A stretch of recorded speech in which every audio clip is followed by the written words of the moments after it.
Hola a todos, bienvenidos al primer video de introducción, digamos, a C++, en donde principal veremos lo que viene siendo los contenedores para preparar los algoritmos que luego en otra cápsula explicaremos. Les habla Nicolai Hansen, ayudante del LabPro, y primero que nada, darle los créditos de la presentación que vamos a usar a Brian González, un antiguo ayudante del laboratorio, y eso. Bueno, primero que nada, recalcar que en C++ existen muchas librerías. Acá hay una lista de todas las que hay, incluso hay muchas más. Pero em, todas se resumen en esto. Entonces, siempre lo recomendable es importar todas las librerías con bit/stdc ++.h. Esto lo único que hace es incluir todas las librerías mencionadas anteriormente. Y también destacar que esto solo está disponible en el compilador de G++ y no funciona con Clang. Entonces, así un código como de plantilla que podríamos usar para cualquier código en C++ sería el siguiente. Importamos las librerías, usamos el namespace std y aquí lo que hace es básicamente renombrar la variable long ALL y la long double ALD para ahorrar tiempo. Así simplemente tenemos que escribir LL o LD. Y luego el main con el return 0, donde iría el código.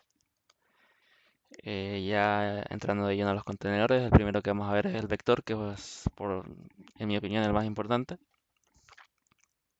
Un vector es un contenedor que representa un arreglo dinámico y se puede definir de las siguientes formas. La estructura básica sería vector, abrir el menor y el mayor, el nombre del vector y luego el nombre de la variable. Y no olvidar el punto y coma. Si quisiéramos hacer un arreglo vacío de enteros o acá lo dije al revés, y primero lleva la variable y después el nombre de la variable. Si quisiéramos hacer un arreglo o un vector vacío sería simplemente el nombre y el entero. Ahora si quisiéramos inicializarlo con por ejemplo 10 elementos, lo ponemos entre paréntesis. Si quisiéramos inicializarlo por ejemplo con 8 elementos y asignar -1 a todas las posiciones, sería también con el paréntesis, primero ponemos la cantidad de elementos y luego el valor que vamos a asignar. Y si quisiéramos hacer un vector que almacena vectores de string, podemos hacerlo así como con un doble vector, en donde el de adentro tiene que llevar el string. Algunas operaciones básicas, pero muy útiles que podemos usar. Primero que nada tenemos el pushback, que se define de esta forma, que lo que hace es insertar un 10 al final. Esto lo hace en node1. Luego tenemos el popback, que lo que hace es eliminar el último elemento, también en node1. Para manipular los elementos en una posición específica, se hace de esta forma. En este caso se asigna al -1 en la posición 0 y acá el 15 en la posición 3. Si quisiéramos eliminar todos los vectores todos los elementos del vector, sería con el clear. Si quisiéramos saber cuál es el tamaño del vector, con el size. Si quisiéramos recorrer un vector usando un bucle for tradicional, sería de esta forma.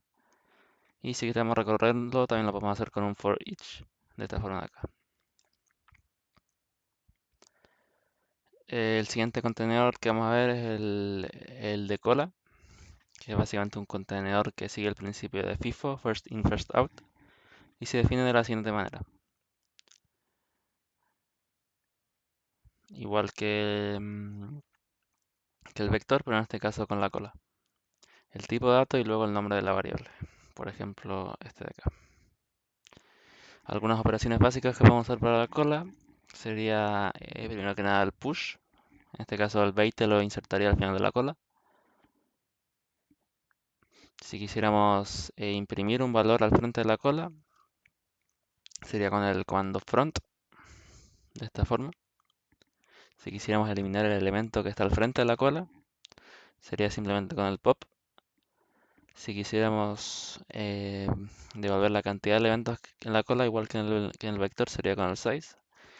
Y si quisiéramos verificar si la cola está vacía, lo podemos hacer con el comando empty.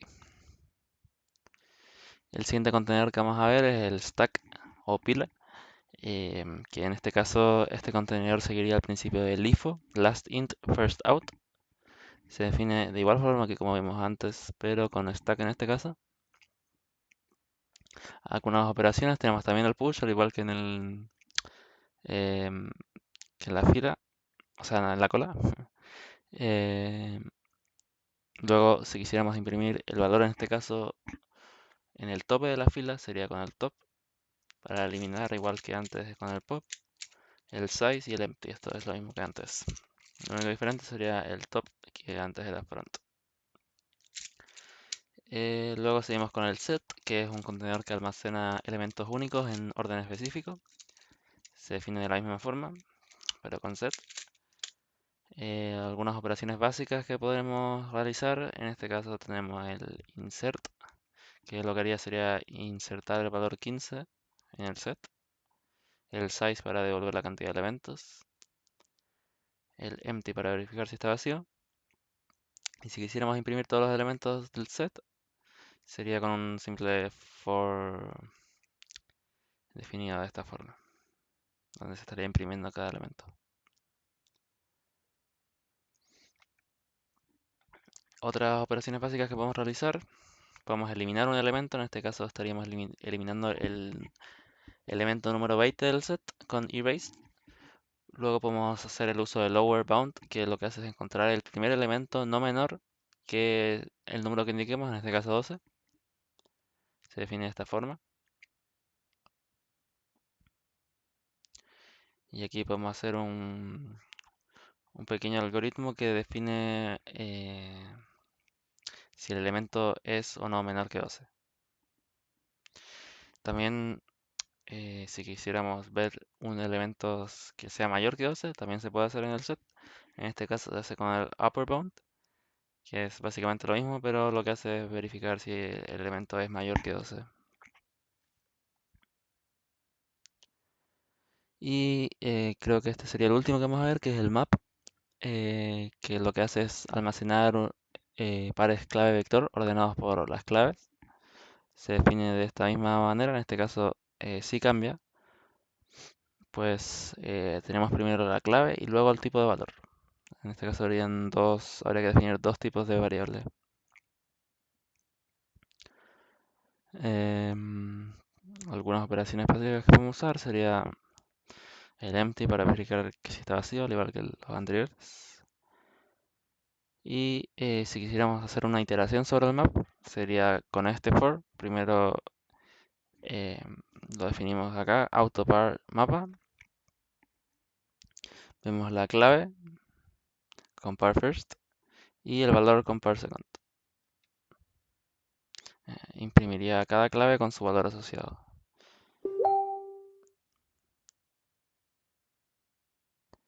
Y me faltó el último contenedor, que es el ver, que es una estructura que puede contener dos valores de diferentes tipos.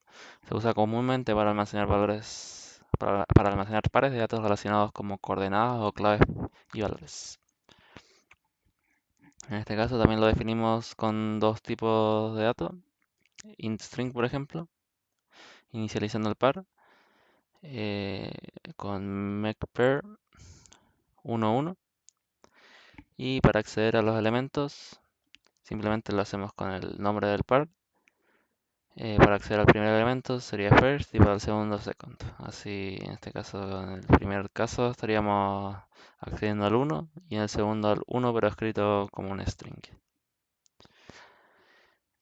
Y esto sería lo básico de los contenedores. De ahora en adelante podremos básicamente realizar la mayoría de los algoritmos.